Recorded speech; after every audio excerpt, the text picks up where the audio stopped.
definitely a buy and hold investor.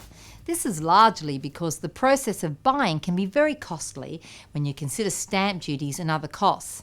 And selling brings more expenses again, with agents' commission the largest of those expenses. Let's not forget capital gains tax, which can further eat into profits. Building real wealth by flipping properties is often a slow process which can fail to deliver real results.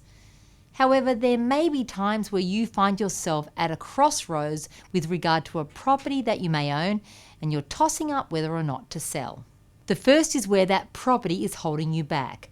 Most people gear a property by borrowing from a bank. However, for many people, either as individuals or through their super fund, the capacity to repay this debt isn't unlimited. Where there's an opportunity to buy property which has excellent growth potential, but borrowing constraints prevent further borrowing, you might wish to consider shuffling the portfolio around a bit.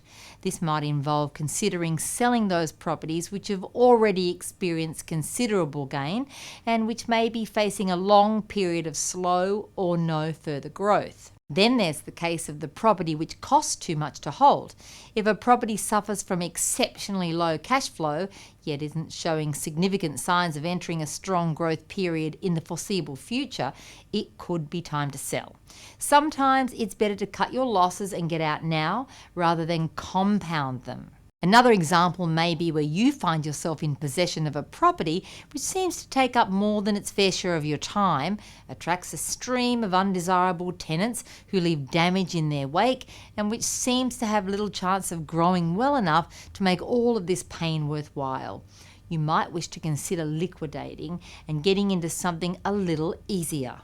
The last instance would be where everything is going wrong. High vacancy, low rents, bad tenants, a property worth less than you paid, and this may indicate that it's time to bite the bullet and sell. Before selling any property, weigh up all the costs and benefits. Remember that all investment property carries capital gains tax unless it hasn't grown at all, in which case you may see a capital loss which can be carried forward to the future. Also be sure that you consider all of your potential selling costs, sales commissions, loan discharge fees, loan break costs, if any, etc. You have to ensure that the financial argument for selling supports the decision. You don't want to sell to later find that your property went up in value far more than it cost you to get out.